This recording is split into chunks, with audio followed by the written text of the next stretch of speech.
Hoje, uma visão panorâmica da Páscoa mostra uma característica muito interessante a respeito da Bíblia, que desde o início, quando o homem caiu, Deus elaborou um plano redentor. E nós pegamos o exemplo da Páscoa judaica, que é, digamos assim, o ápice da revelação da Páscoa no Antigo Testamento, e vamos pegar o que esse nome significa. Significa passar sobre, ou pular acima, pular sobre.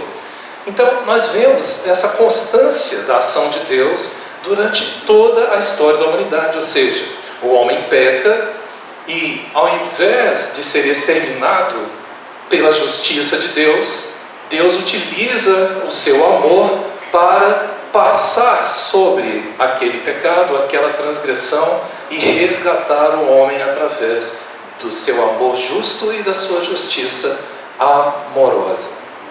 Deus, ele é mestre em fazer isso. Deus pega eventos totalmente negativos e consegue transformá-los em algo absolutamente positivo. Haja visto que ele fez ali na cruz do Calvário, onde o filho dele foi morto, e ele transformou essa morte em um evento magnífico que enche o nosso coração, primeiramente de tristeza, porque nós não queríamos que Jesus morresse, mas depois nosso coração se enche de alegria, porque ele transforma aquela morte em uma vitória completa e absoluta sobre a carne, sobre o pecado, sobre Satanás e sobre a própria morte. Então Deus é um especialista. Eu falo que ele é um judoca supremo. Um dos princípios do judô é usar a força do inimigo contra ele mesmo. Então eu não tenho dúvidas de que o que Deus está fazendo é resumido por aquela grande expressão que Paulo utiliza, aonde abundou o pecado, superabundou a graça. E no final nós iremos ver como que Deus fez isso, mesmo com a falha do casal original. Eu tenho essa esperança. Então essa visão panorâmica da Páscoa, ela começa com uma sombra. E nós vemos essa sombra. O que é uma sombra? É uma projeção de uma silhueta, de algo ou de alguém, que tem uma luz por trás. Essa luz, ela incide sobre algo ou alguém, e essa sombra é projetada. Então, quando nós vemos uma sombra, nós podemos, de uma certa maneira, deduzir o que é que está ali por trás daquela sombra. Às vezes é fácil, às vezes é difícil. Mas no Novo Testamento, o Novo Testamento, ele é a conclusão ou a revelação daquele cuja sombra foi projetada no Antigo Testamento. Então, se nós lemos sobre a Páscoa no Antigo Testamento sem o Novo Testamento, é como se nós assistíssemos um filme pela metade. E se nós também tentarmos compreender os princípios da Páscoa do Novo Testamento sem entendermos o que aconteceu no Antigo Testamento, nós vamos fazer uma leitura incompleta e superficial. Então, o plano redentor de Deus em Cristo Jesus sempre esteve em ação desde o início da queda da humanidade. E onde nós começamos a ver isso? Já em Gênesis capítulo 3.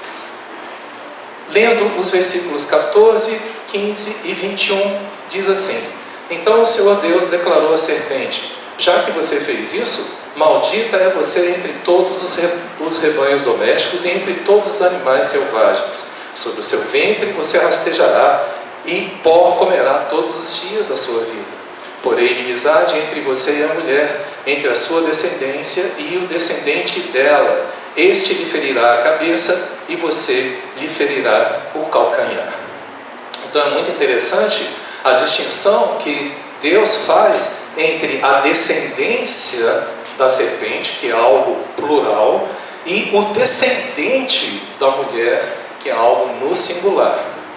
Então nós temos várias declarações da Bíblia, inclusive saindo da própria boca do Senhor Jesus, mostrando que existe uma coletividade maligna, que Jesus chama raça de víboras, ou filhos do maligno, ou filhos do diabo. Então são expressões fortes que mostram que até mesmo entre os judeus, Jesus nessas passagens estava se referindo àqueles que estavam debatendo contra ele, até mesmo entre o povo escolhido de Deus, os judeus, haviam aqueles cujo coração estava mais voltado para as coisas de Satanás do que para as coisas de Deus. E desde o início, nós vemos aqui no versículo 21, o Senhor Deus fez roupas de pele e com elas vestiu Adão e sua mulher. Ora, nós temos várias análises de os verbos utilizados nos primeiros capítulos de Gênesis. Então tem verbos de criar, fabricar, fazer. E aqui, nesse versículo 21, esse verbo, diferente, por exemplo, Deus criou os céus e a terra, que é uma criação chamada pelos teólogos de criação ex nihilo, que é uma criação do nada. Aqui não. Aqui Deus fez roupas de pele. Isso significa que Ele usou um animal em sacrifício, indicando uma substituição. Um pecado foi imputado sobre um animal inocente, para que Adão e Eva fossem preservados. Então aqui está a semente da Páscoa. Deus usou o sangue desse animal e depois pegou as peles desse animal, cobriu a vergonha de Adão e Eva como uma propiciação pelos pecados outrora cometidos, recém-cometidos. E aí eles puderam ser preservados.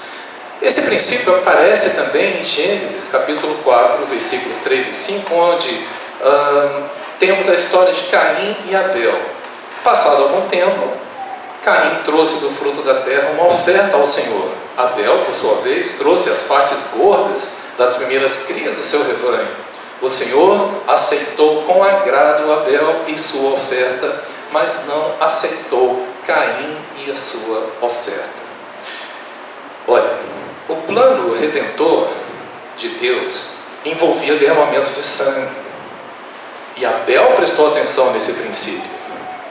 E ele fez uso deste princípio para estabelecer uma oferta agradável a Deus. E é importante notar que Deus, antes de se agradar da oferta de Abel, ele se agradou do próprio Abel. Provavelmente por Abel ter percebido o princípio que ele estabeleceu com os seus pais, Adão e Eva, logo ali no início da queda deles. Ele falou: olha, esse garoto aí prestou atenção, então eu estou gostando dele. Mas o que acontece quando nós começamos a agradar a Deus? Quando nós começamos a nos aproximar e começamos a viver de acordo com os seus princípios? Todo aquele que decide viver piedosamente será perseguido. E essa perseguição começou já aqui com Caim e Abel. E a história vocês conhecem, né? Caim ficou irado e o semblante dele caiu. Deus falou para ele se controlar, ele não se controlou e acabou matando o seu irmão.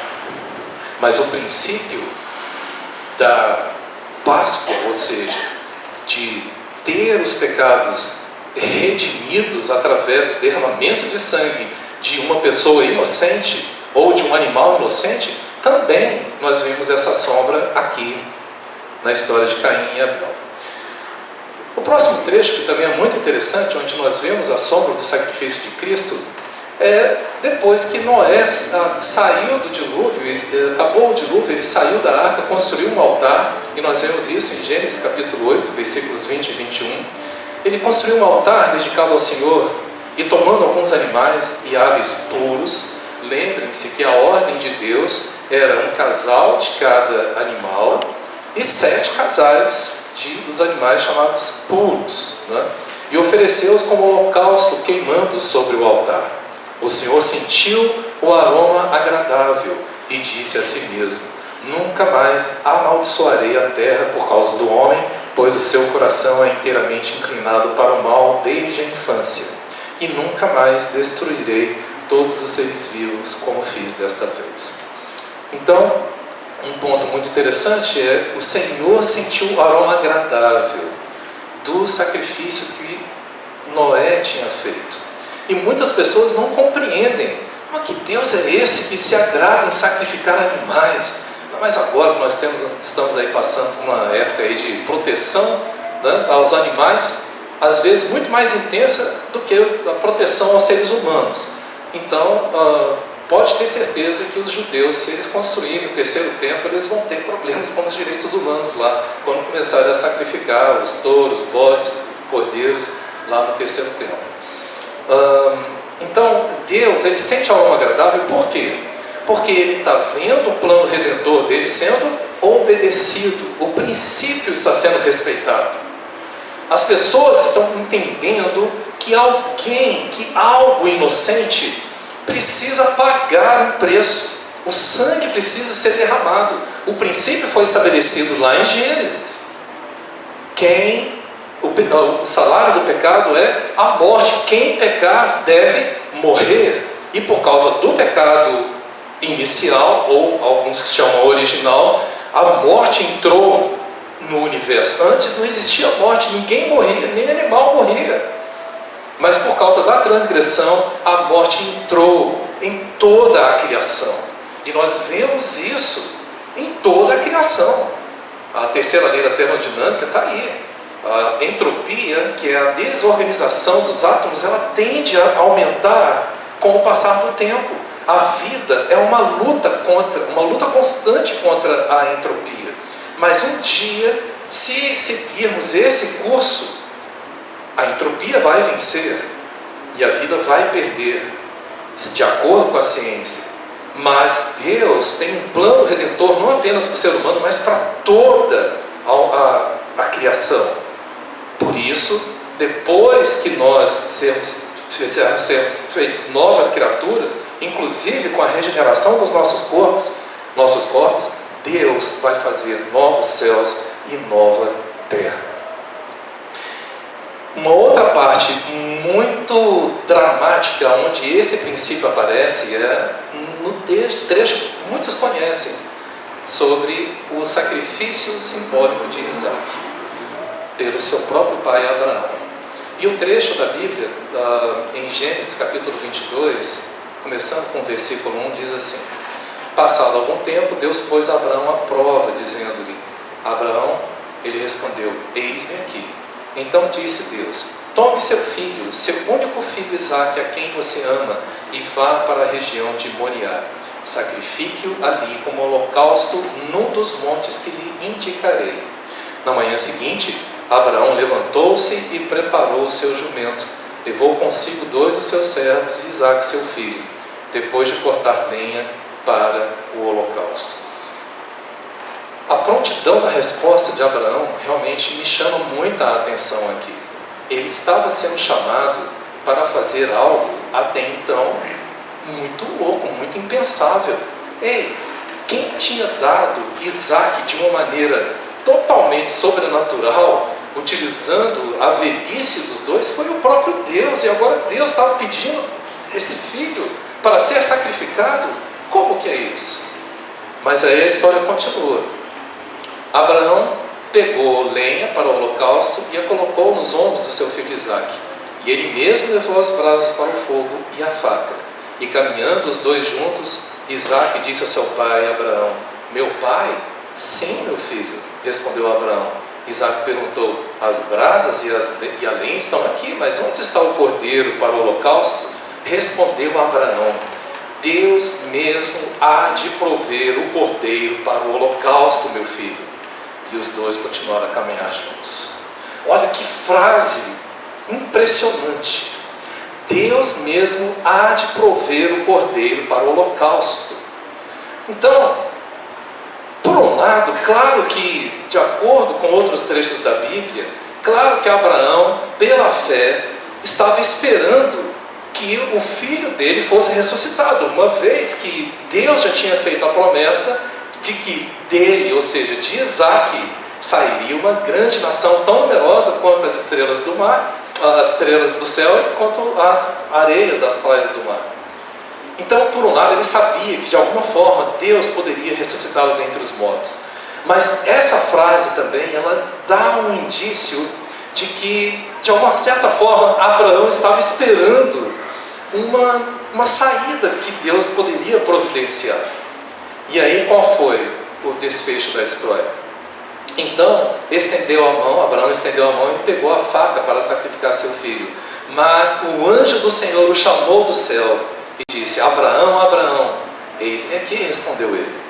É muito interessante quando nós lemos a expressão anjo do Senhor no Antigo Testamento, porque alguns teólogos dizem que quando esse nome aparece com A maiúsculo, um anjo com A maiúsculo, esse anjo é a própria epifania, manifestação de Cristo no Antigo Testamento.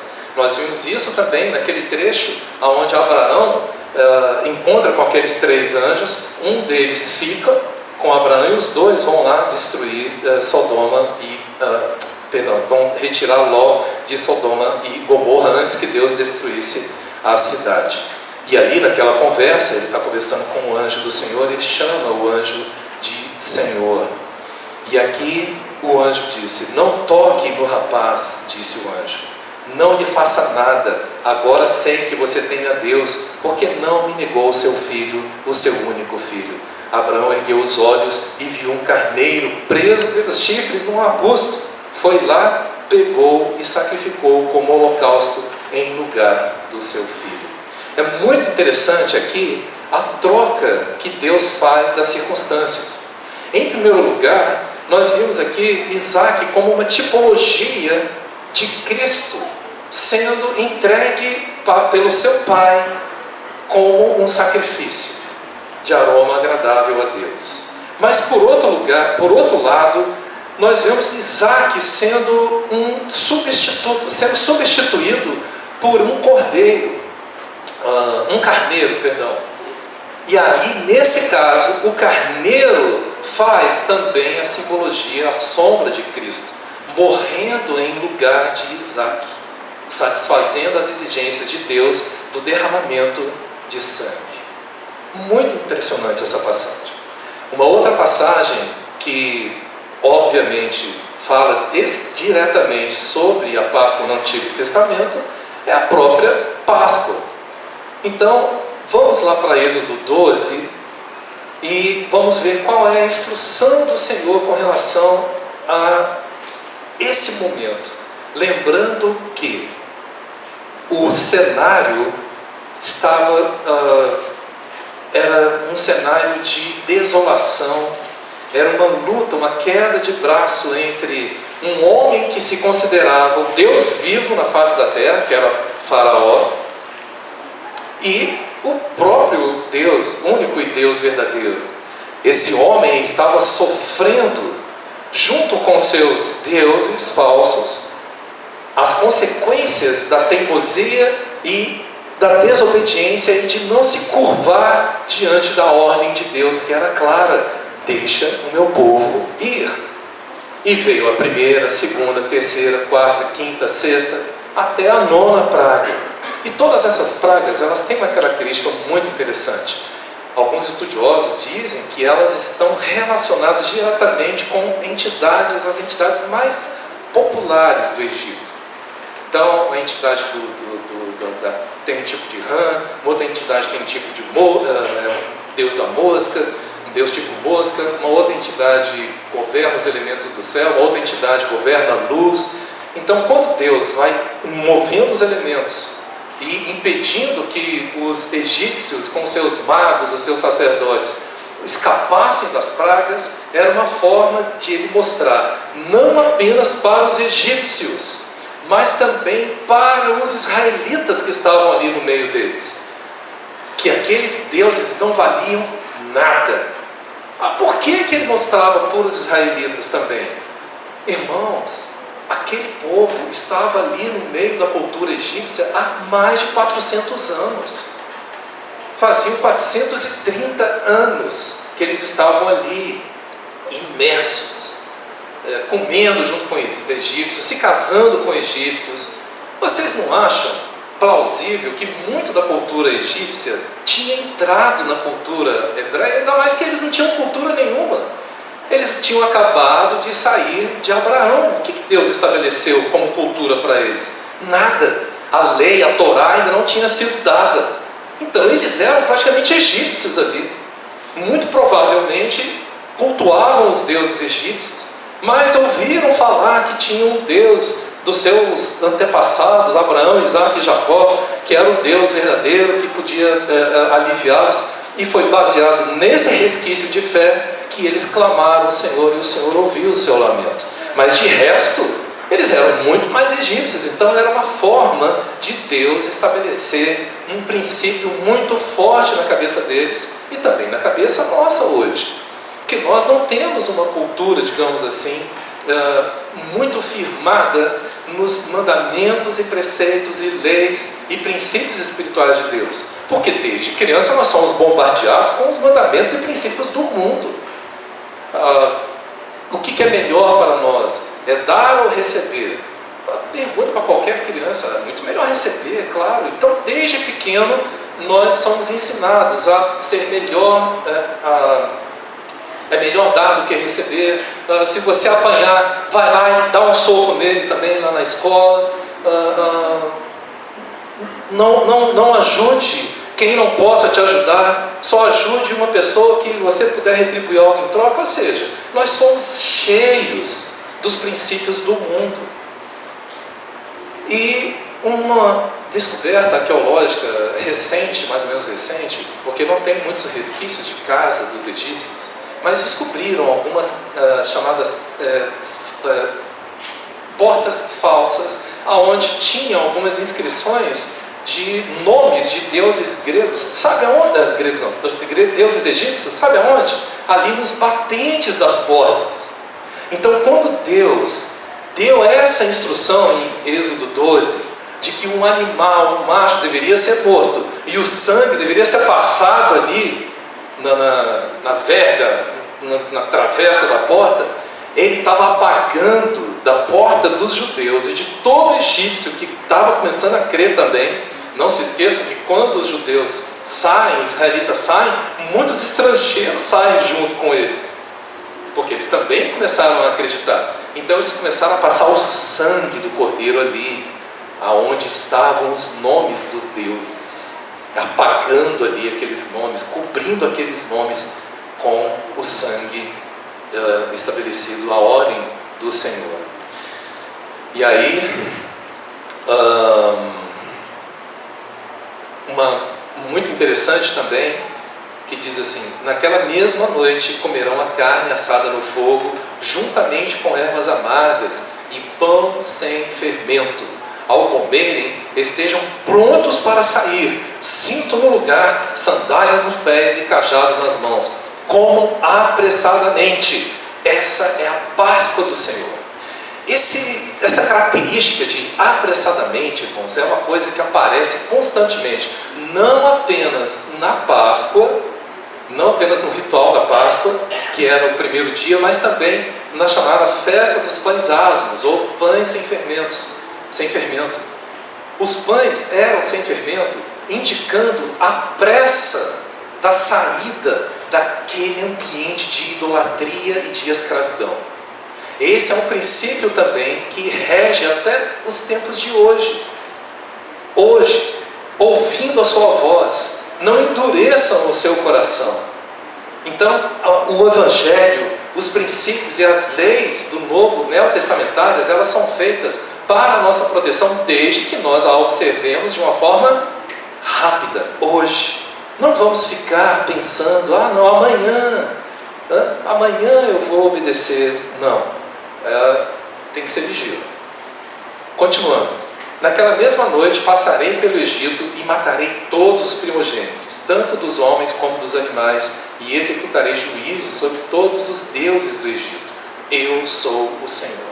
Estão percebendo aqui? O alvo do Senhor não era só os egípcios e dos primogênitos, não, porque mataram, o anjo destruidor matou tanto os filhos, os humanos, tanto também os primeiros filhos dos animais. Mas o juízo era sobre os deuses do Egito. Deus estava mandando uma mensagem muito clara, não apenas para os egípcios, mas principalmente para os judeus. E mesmo assim, irmãos, mesmo assim, depois que lá na frente nós sabemos que Moisés, quando subiu ao monte e demorou lá 40 dias e 40 noites, eles fizeram um bezerro. Bezerro era mais uma entidade também lá dos deuses do Egito. Ou seja, eles saíram do Egito, mas o Egito ainda não tinha saído completamente deles. Tanto é que eles desejaram voltar. Nós não éramos escravos, e lá nós tínhamos as cebolas, né, e os alimentos típicos ali daquela região.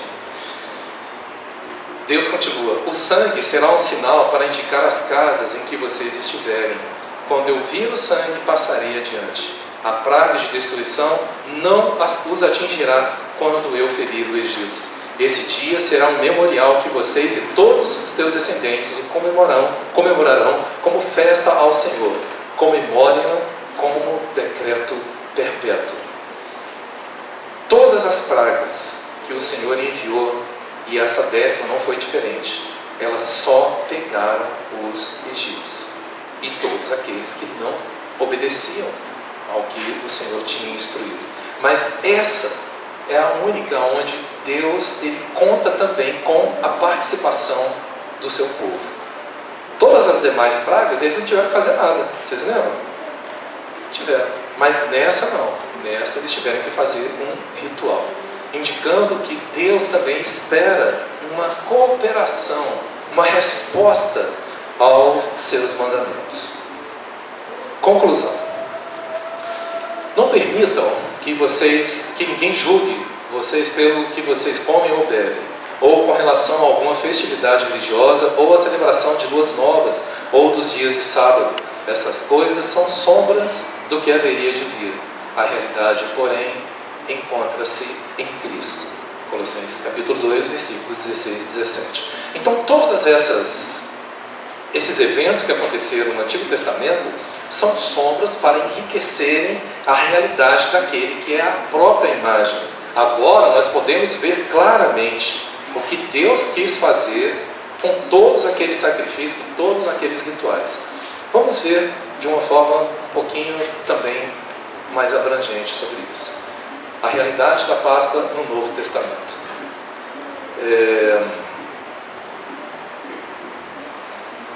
Quando Jesus começou o seu ministério, ele estava com 30 anos e o seu ministério durou 3 anos e meio.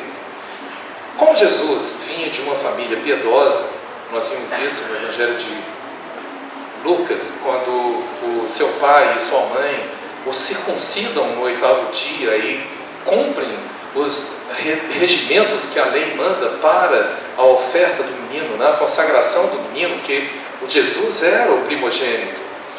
Então nós vemos que os pais dele eram pessoas piedosas. E nós não podemos nos esquecer que Jesus era judeu. A salvação vem dos judeus.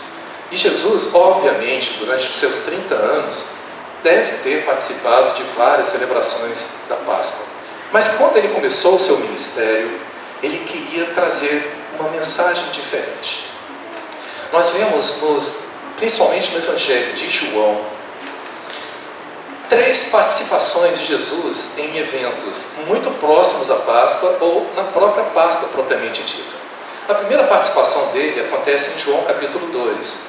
Os versículos 13 e 17 dizem assim: quando já estava chegando a Páscoa judaica, Jesus subiu a Jerusalém e no pátio do templo viu alguns vendendo bois, ovelhas e pombas, e outros assentados diante de mesas trocando dinheiro. Então ele fez um chicote de cordas e expulsou todos do templo, bem como as ovelhas e os bois, espalhou as moedas dos cambistas e virou as suas mesas. Aos que vendiam pombas ele disse: tirem estas coisas daqui, parem de fazer da casa do meu pai um mercado. Os seus discípulos lembraram-se do que está escrito: o zelo pela sua casa me consumirá. Então, lembrando que na época da Páscoa, muitos, milhares de pessoas que moravam ali nas redondezas da Judéia, de Samaria e dos confins, vinham para Jerusalém, porque lá no templo era o único lugar onde o cordeiro, onde os animais podiam ser sacrificados. Então, essa adaptação que os sacerdotes fizeram foi uma forma de, digamos assim, melhorar o serviço a Deus. Era uma melhora no sentido de que, quando pessoas vinham muito de longe, às vezes era muito difícil ou até mesmo impossível trazer o animal naquela travessia toda. Eram vários quilômetros das cidades mais distantes. E além disso, o animal ele tinha que ser sem defeito. Às vezes as pessoas traziam o animal, mas quando o sacerdote analisava, falou: não, isso aqui não presta não, essa pata aqui está faltando um dedo, esse olho aqui está machucado, não servia. E aí dava muita confusão. Imagina, você viajar centenas, talvez milhares de quilômetros, carregando ali o seu cordeirinho, quando chega lá o sacerdote diz não. Então, para evitar esse tipo de coisa, o que eles fizeram? Essa estratégia aqui, que do ponto de vista humano é uma estratégia boa. Também as pessoas que vinham de longe traziam outras moedas, que não eram as mesmas moedas que circulavam em Jerusalém, e eles tinham que fazer a troca dessas moedas do câmbio. Então, qual é o melhor lugar para facilitar as coisas? Era no templo mesmo, porque tudo era feito por lá. Mas esse jeitinho humano, irmãos, eles muitas vezes atrapalham muito, eles entram em conflito com os princípios de Deus. Deus não quer jeitinho, Deus não precisa do nosso jeitinho. Ele já tem as suas ordens, os seus princípios muito bem estabelecidos. E hoje, trazendo esse princípio para nós hoje que somos o templo do Espírito Santo, o que acontece com o nosso coração? Ele sempre quer dar um jeitinho para ajudar a Deus, sempre está arrumando alguma troca, algum câmbio para fazer. Mas aí nós encontramos dentro do nosso próprio coração Jesus ali com azorrague expulsando tudo. E é interessante que aqui estava, ovelhas, bois, espalhou as moedas, mas aí ele chegou para os que vendem pombas. Tirem essas coisas daqui. Olha, as pombas eram os menores animais que podiam ser sacrificados. Então, se você começa com o menor, o cara que está vendendo um boi lá dentro, ele não vai ter dúvida de que se a pomba tem que sair, o boi também tem que sair. Então, o Senhor, Ele mira nas coisinhas menores dentro do nosso coração, aquelas que a gente acha que não tem problema. Mas aí Jesus fala: isso não, tira isso daqui. Ora, se as menores coisas têm que sair, imagina as nossas maiores, né? Continuando. Então os judeus me perguntaram: que sinal miraculoso o Senhor pode mostrar-nos como prova da sua autoridade para fazer isso? Jesus respondeu: destruam esse templo e eu o levantarei em 3 dias. Os judeus responderam: este templo levou 46 anos para ser edificado, e o Senhor vai levantá-lo em 3 dias? Mas o templo do qual ele falava era o seu corpo. Depois que ressuscitou dos mortos, os seus discípulos lembraram-se do que ele tinha dito. Então creram na Escritura e na palavra de Jesus. Mais uma vez, certificando aqui que a realidade da Páscoa, irmãos, é Cristo. A realidade do sacrifício é Cristo. O templo é o corpo de Cristo. Hoje, o sangue de Cristo está sendo derramado em nossos corações porque nós nos tornamos templo do Espírito Santo. E o Espírito Santo é chamado o Espírito da Verdade, ou o Espírito da Realidade, do grego aletheia. Então é esse Espírito que torna a realidade de tudo que Cristo é e de tudo que Cristo fez algo palpável para a minha mente, para minhas emoções, para as minhas vontades. É Ele que torna o próprio Senhor vivo e pulsante dentro do nosso coração. E aí, continuando, enquanto estava em Jerusalém, na festa da Páscoa, muitos viram os sinais miraculosos que ele estava realizando e creram em seu nome. Mas Jesus não se confiava a eles, pois conhecia a todos. não precisava que ninguém lhe desse testemunho a respeito do homem, pois ele bem sabia o que havia no homem. Algumas versões dizem o que havia no coração do homem, ou o que havia no interior do homem. Isso está dentro do mesmo contexto. Tá? Isso aconteceu na festa da Páscoa, em João capítulo 2, versículos 23 a 25. Hoje, mesmo crendo nos grandes milagres que Deus já operou em nossas vidas, um dos maiores erros que pode acontecer conosco, irmãos, é nós confiarmos em nós mesmos. É nós acharmos que a nossa natureza é boa e que eu sou um bom cristão, que eu faço as coisas direito. Esse é o primeiro princípio para a queda. Se Jesus não confiava na natureza humana, quem sou eu para confiar na minha natureza humana? Maldito é o homem que confia no homem, principalmente quando esse homem é a si mesmo. Então nós precisamos confiar não no irmão fulano, no irmão Beltrano, na irmã Ciclana. Não, nós precisamos confiar no Cristo que está nessa pessoa. Eu preciso confiar no Cristo que está dentro de mim. Eu não consigo fazer nada, mas Senhor, Tu podes. Eu não tenho fé, mas Senhor, me dê mais fé. E aí, conclusão sobre a primeira Páscoa. O Senhor Jesus age intensamente para manter a santidade do seu corpo, que é a igreja, a casa do Deus vivo. Deus conhece a natureza humana e não confia nela para realizar a sua obra. Deus está agindo, irmãos, porque Ele é o maior interessado em nos santificar. Ele é o maior interessado em fazer com que nós temos um bom testemunho diante dos homens, e esse testemunho, e também diante de Deus, e esse testemunho é o que? A nossa unidade.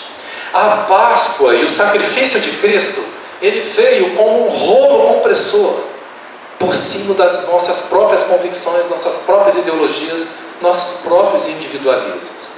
Mas ao mesmo tempo, Ele colocou dentro de nós a multiforme sabedoria de Cristo, a multiforme graça espalhada por Ele mesmo em cada membro do seu corpo, onde Ele estabeleceu uns para profetas, outros para apóstolos, outros para pastores e mestres, outros para evangelistas, tudo para um fim. Qual é o fim? A edificação do corpo. Esse é o propósito da nossa existência. Então, quando nós fomos chamados por Deus, Ele nos deu um dom. Que dom é esse? Não sei. Cada um de nós tem que perguntar para o Senhor: Senhor, qual foi o dom que o Senhor me deu? Ou os dons, uns recebem um, outros 2, outros 5 talentos, não importa. O que nós temos que fazer é multiplicá-los. E não confiarmos na nossa natureza humana caída, mas confiarmos na multiforme graça de Deus em Cristo Jesus. A segunda Páscoa que Jesus participou, ela é mais difícil de identificar. Eu estava lendo alguns comentaristas, né, Shedd, Beacon e um outro que eu não me recordo o nome, como é que é o nome? O Wiersbe. E apenas Shedd conseguiu identificar a Páscoa em João capítulo 6, versículo 4 a 6. Estava próxima a festa judaica da Páscoa. Levantando os olhos e vendo uma grande multidão que se aproximava, Jesus disse a Felipe: onde compraremos pão para esse povo comer? Ele fez essa pergunta apenas para pô-lo à prova, pois já tinha em mente o que ia fazer. Essa expressão no versículo 4, estava próxima à festa judaica da Páscoa, é uma expressão muito interessante, porque Jesus ele estava distante de Jerusalém quando ele fez a multiplicação dos pães, e era para aquela multidão já estar fazendo os rituais de purificação para a Páscoa. Já era para eles estarem lá por perto e não naquela distância toda. Então, aqui alguns autores acham que Jesus já estava, de uma certa forma, competindo com aquelas pessoas pela atenção, trazendo elas, tirando elas de ritualísticos religiosos, e trazendo elas para junto dele, que era a própria fonte da vida. E essa mensagem fica muito mais clara quando nós vemos os próximos versículos que dizem assim: então Jesus declarou, lá no versículo 35 a 38, para essa mesma multidão, tá? Isso depois de multiplicarem os pães. Eu esqueci de uma coisa aqui. A multiplicação dos pães é o único milagre relatado pelos 4 evangelhos. Muito interessante isso. E aí foi nessa multiplicação que João dá um detalhe de um discurso disruptivo de Jesus, principalmente para os judeus. Disruptivo em que sentido? Olha, já que aquelas pessoas não estavam lá em Jerusalém, então elas estão aqui comigo, não estão lá celebrando a Páscoa, então eu vou mostrar para elas, para essas pessoas, o que é realmente a Páscoa. Aí Jesus disse: eu sou o pão da vida, aquele que vem a mim nunca terá fome, aquele que crê em mim nunca terá sede. Mas como eu lhes disse, vocês me viram, mas ainda não creem. Todo o que o Pai me der virá a mim, e quem vier a mim eu jamais o rejeitarei. Pois eu desci do céu, não para fazer a minha vontade, mas para fazer a vontade daquele que me enviou. Mais adiante, no versículo 48 a 51, eu sou o pão da vida. Os seus antepassados comeram maná no deserto, mas morreram. Todavia, aqui está o pão que desce do céu, para que não morra quem dele comer. Eu sou o pão vivo que desceu do céu. Se alguém comer deste pão, viverá para sempre. Este pão é a minha carne, que eu darei pela vida do mundo. Pronto. Aí aquela audiência de Jesus, que estava vendo os sinais, mas não estavam vendo Ele. Os sinais de Jesus atraem para Ele. Vocês viram sinais, mas vocês não creram em mim, como Jesus declarou. E agora Ele estava arrumando um diálogo, uma discussão, porque os judeus disseram que quem os alimentou tinha sido Moisés. Ele falou: não, quem alimentou vocês foi meu Pai. Isso foi a primeira pancada, porque ele estava fazendo de Deus o seu próprio Pai. A segunda pancada diz: eu sou o pão vivo que desceu do céu. Ele estava se fazendo como o próprio no lugar do maná. O maná era apenas um símbolo, uma figura, uma sombra. E a realidade do maná era Ele, Cristo. E a terceira pancada: este pão é a minha carne, que eu darei pela vida do mundo. Lá em Levítico, em Êxodo, é terminantemente proibido comer carne humana. E agora esse cara está nos oferecendo, falando que eu tenho que comer a carne dele.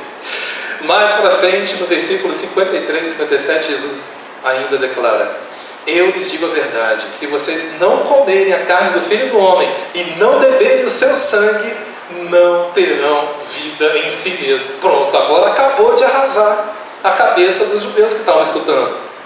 Porque além de ser terminantemente proibido comer carne humana, beber sangue, então, era um traje, anátema. Esse cara é um falso profeta. Vamos apedrejar esse cara aqui, porque ele está falando para a gente beber o sangue.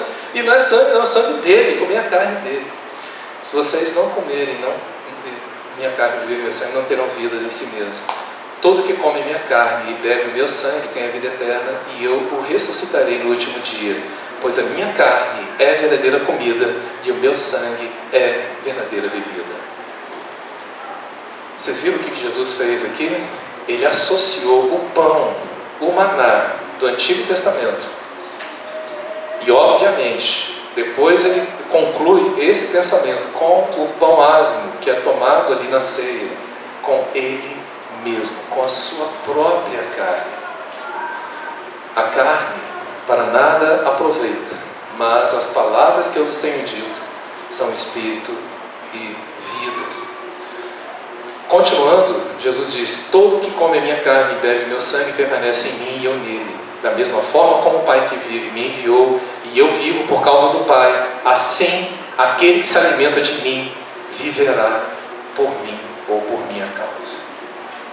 É tudo uma questão de o que eu estou comendo.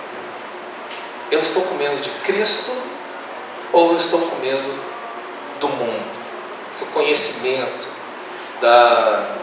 da minha imaginação a respeito de quem é Cristo. Que isso também não é revelação. Não confundamos as duas coisas. Conclusão sobre a segunda Páscoa.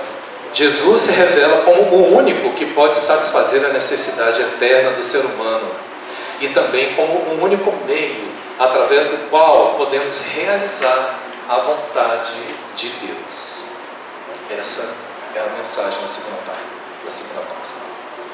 E na terceira Páscoa, para resumir, eu fiz um apanhado dos 4 evangelhos, e é impressionante quando nós fazemos isso, os detalhes que vêm dali. Mas como o objetivo aqui é só uma visão panorâmica, nós vamos fazer em passando. Então, em João 6, de 53 a 57, nós vemos Jesus ungido, isso é um pouquinho antes da Páscoa, tá? Jesus é ungido por Maria em Betânia com um perfume caríssimo. Os discípulos, em especial Judas, ficam indignados com o desperdício, entre aspas. Judas decide entregar Jesus aos sacerdotes por 30 moedas de prata. Jesus decide realizar a ceia da Páscoa em Jerusalém. Antes da ceia, ele lava os pés dos discípulos. É muito interessante essa preparação, esse cenário pré-Páscoa, porque indica o momento exato aonde Judas decide entregar Jesus. É como se fosse uma reação dele ao desperdício que Maria fez ali com aquele perfume de nardo puro derramando sobre Jesus. E não apenas Judas, mas os discípulos também ficam indignados. Vocês já passaram por uma situação dessa? Vocês já desperdiçaram a vida de vocês para Jesus? Alguém já chegou para vocês e falou assim: rapaz, vai estudar, deixa esse negócio de igreja, você está se dedicando muito à igreja. E às vezes quem critica a nossa devoção e a nossa consagração são os próprios irmãos que não têm o mesmo, de repente, o mesmo nível de consagração, a mesma fé que nós, e recebemos críticas atrás de críticas. Você se considera um desperdício, ou considera desperdício tudo que você faz para Jesus, ou para o corpo de Cristo, que é a igreja? Você não é o primeiro. E Maria, todo lugar onde o Evangelho é pregado, essa mulher é citada. Ela entrou na eternidade por fazer esse desperdício. Eu rogo a Deus que eu possa também me desperdiçar em Cristo. Ainda continuando os eventos pré-páscoas, né? Isso aqui é uma repetição. E aqui tem um acréscimo que diz aqui: os gregos decidem encontrar Jesus. Os discípulos, quando receberam essa notícia, ficaram muito empolgados. Ei, os gregos, os caras, eles são os caras, são os mais inteligentes, são influentes. E eles saíram lá da Grécia e das regiões de Atenas, aquelas cidades gregas da Ásia, e vieram para cá, para Jerusalém. Não apenas para adorar, mas para conhecer Jesus. Caramba, olha, a fama do mestre espalhou. Os discípulos ficaram muito empolgados, mas Jesus percebeu que tinha chegado a sua hora. Durante a ceia, acontecem algumas coisas muito interessantes. Quando termina, Jesus lava os pés dos discípulos. Logo depois que eles se sentam à mesa, e João é o único que relata isso. E aí, Jesus, no final, ele pergunta: vocês entenderam o que eu fiz? E aí, ele fala uma frase, uma expressão, que é um trocadilho, que é muito interessante. Vocês me chamam mestre e senhor, e com razão, pois eu o sou. Pois bem, se eu, sendo senhor e mestre de vocês, lavei-lhes os pés, vocês também devem lavar os pés uns dos outros. Eu lhes dei o exemplo para que vocês façam como eu lhes fiz. Percebe o que Jesus fez? A primeira palavra, ela sempre é mais importante. A primeira é é uma regrinha ali da interpretação bíblica. A primeira pessoa que aparece, o nome primeiro que aparece é o nome da pessoa mais importante. Enfim, quando ele fala que os discípulos estavam chamando ele de mestre e senhor, o que ele estava dizendo? Que a maestria, ou seja, os discípulos estavam considerando o ensino dele mais importante do que o senhorio. Mas aí Jesus vai e corrige a ordem. Ele fala: pois bem, se eu sendo Senhor e Mestre de vocês e lavei-lhes os pés, vocês também devem lavar os pés uns dos outros. Percebem? E aí eu faço uma análise comigo mesmo e convido vocês a fazerem essa análise. Será que na nossa relação com Deus, com os ensinamentos de Deus, com o próprio Jesus Cristo, qual é a primazia da imagem dele no meu coração? É de mestre, aquele que me ensina muitas coisas legais, os princípios espirituais, ou ele é o Senhor? É muito fácil verificar isso com o meu comportamento. Se eu sou mestre, se ele é meu mestre, a minha obrigação é aprender. Eu aprendo e quando dá, eu pratico. Agora, se ele é o meu Senhor, a minha prioridade é o quê? Obedecer. Eu obedeço e uso os seus ensinamentos para fazer a sua vontade. Aí não tem opção. Eu obedeço em aprender e obedeço em fazer. Então, essa é a ordem que o Senhor espera de mim e de todos nós. Continuando, o traidor é anunciado já agora em João 13, Marcos 26, Lucas 14. Então, eles ficaram tristes e começaram a perguntar sobre si qual deles iria fazer aquilo que era, Jesus fala que um dos que estão aqui na mesa vai me trair. E aí um após outro diz: com certeza não sou eu, Senhor. Então Judas, que havia de traí-lo, disse: com certeza não sou eu, mestre. Jesus afirmou: sim, é você. E aí novamente eu coloquei aqui para enfatizar. Percebem como que Judas se referiu ao Senhor Jesus Cristo? Enquanto todos estavam perguntando, chamando ele de Senhor, Judas o chamou de mestre. Continuando, enquanto comiam, Jesus tomou o pão, deu graças, partiu e deu aos seus discípulos, dizendo: tomem e comam, isso é o meu corpo.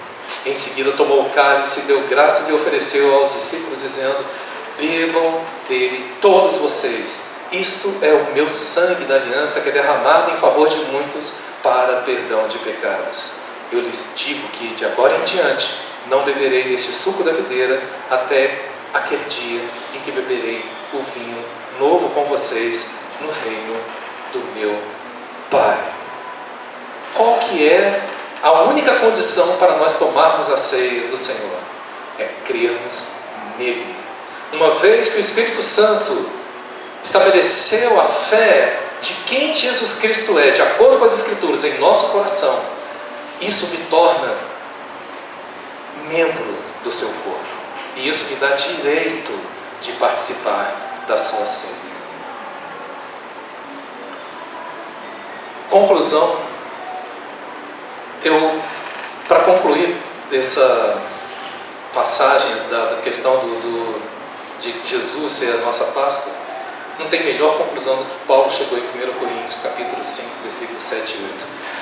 Livrem-se do fermento velho para que vocês sejam massa nova e sem fermento, como realmente são, pois Cristo, nosso Cordeiro Pascual, foi sacrificado. Por isso, celebremos a festa, não com fermento velho, nem com o fermento da maldade e da perversidade, mas com os pães sem fermento da sinceridade e da verdade. Lembrando que o fermento ao qual Jesus estava se referindo era a hipocrisia. Ele deu essa informação quando os discípulos pensaram que ele estava se referindo a fermento de pães. Então, hoje, irmãos, vamos colocar o nosso coração como um coração sincero a Deus, que é o nosso culto racional, sem hipocrisia, sem confiarmos em nós mesmos, sem ficarmos preocupados com sombras, com festas, com o que o irmão faz ou deixa de fazer para manifestar a sua fé em Cristo. Todos nós somos membros de um só corpo, e todos nós fomos chamados para edificar esse corpo com os dons que o próprio Deus colocou em nossos corações. Então, quem ainda não tem esse conhecimento pleno a respeito da Páscoa, que é digamos assim, o proto-evangelho, e que se manifestou totalmente como o Evangelho de Deus no Novo Testamento, receba esse chamado para conhecer mais profundamente ao nosso Senhor Jesus Cristo. Agora, aqueles que já o conhecem, vamos aprofundar esse conhecimento, para que o Cordeiro de Deus, que tirou o pecado do mundo, ele receba toda a honra, todo o louvor e toda a glória. Muito obrigado, Senhor, por tudo o que o Senhor tem feito, fez e fará. Queremos confiar única e exclusivamente em Ti, no poder da Tua palavra e do Teu Santo Espírito. Que o Senhor possa guiar as nossas vidas, comendo e nos alimentando sempre de Ti, que é o Verbo vivo, Verbo que se fez carne, a palavra que se manifestou no meio de nós, cheio de graça e de verdade. Nos enche, tira todo o fermento velho, e que estejamos sempre prontos a rapidamente responder pelo Teu chamado. Que o Senhor que possamos seguir o conselho que o Seu discípulo fez a Timóteo, que fujamos das paixões da mocidade e sigamos a justiça, a fé, o amor e a paz com todos que de coração puro invocam o Senhor. Esse é o nosso pedido essa noite, em nome de Jesus, amém. Agora, para terminar, nós vamos cantar aquela música maravilhosa do... Como é que chama? Eis o Cordeiro, né? Isaías 53. Amém.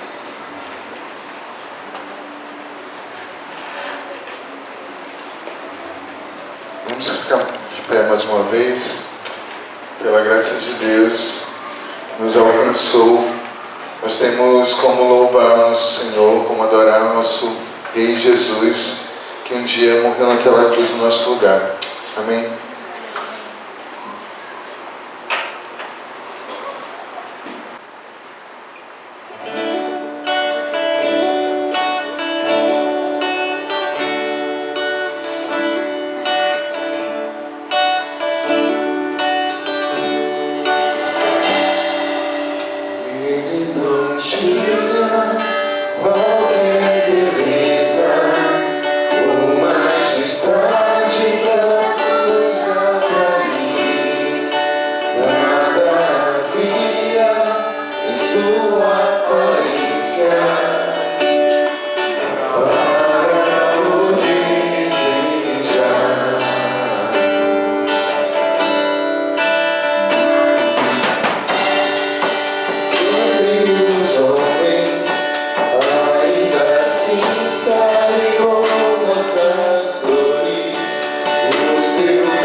Amém.